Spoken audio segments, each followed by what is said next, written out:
আসসালামু আলাইকুম। আশা করি সবাই ভালো আছেন, আমি ভালো আছি।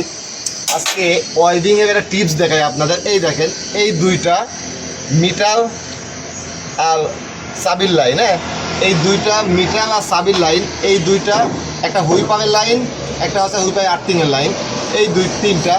একটা হচ্ছে হেডলাইট, বাপি বাড়ি দিয়ে না, একটা হচ্ছে হেডলাইট, এটা 12 ভোল্টের লাইন ঢুকলো, এটা বাবাইলো, এটা হচ্ছে পার্কিংয়ের লাইট। আর এই যে বাকি যে অংশগুলো থাকে, এই দেখেন ফিলাসার, এই আমি এটা কেটে দিই।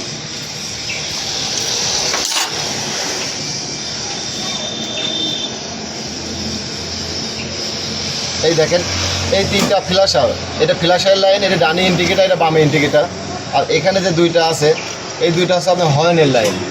আর এই যে বাকি যে দুইটা থাকে, বেগুনি কালার আর আছে মাইটি কালার, এইটা হয় আপনার সবসময় ফ্ল্যাশারের লাইন। 12 ভোল্ট ঢুকে বাঁ হাত দিয়ে আপনার চাপায় চলে যায়।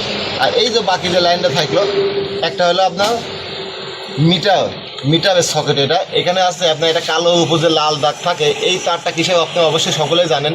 এই তারটা হলো আপনার চাবির থেকে আসছে। চাবির মেন তার কিন্তু মিটারে না থাকলে কিন্তু কখনো সংযোগ হবে না, আর কখনো কানেকশন জ্বলবে না। এই ভিডিওটা যদি আপনারা কেউ নতুন ওয়ারিং লাগাতে চান, অবশ্যই বেশি করে দেখবেন। আর এই যে দুইটা বাইপাস লাইন আছে, তিনটা চারটা, একটা হলো ফ্ল্যাশারের না, এটা হচ্ছে হুই পাম্পের লাইন, আর্থিং লাইন, আর একটা হচ্ছে উপকার লাইন। আর এই যে দুইটা সবসময় ডানের দিকে থাকে নীল কালারের বা সাদা দাগ, সেটাকে হচ্ছে আপনার বলা হয় বামের ইন্ডিকেটার। আর একটা থাকে আর্থিং। আর বাম পাশে যে ইন্ডিকেটার থাকে, সেটা হলো আপনার হলুদ দাগ থাকে, এই দেখেন। আর প্রত্যেকটা তারের সঙ্গে একটা করে কিন্তু আর্থিং থাকে। যেমন আর্থিং ছাড়া কিন্তু কোনো কানেকশন হয় না, আর্থিং ছাড়া কোনো লাইট জ্বলে না। প্রত্যেকটা কানেকশনে আর্থিংয়ের কিন্তু প্রয়োজন আছেই।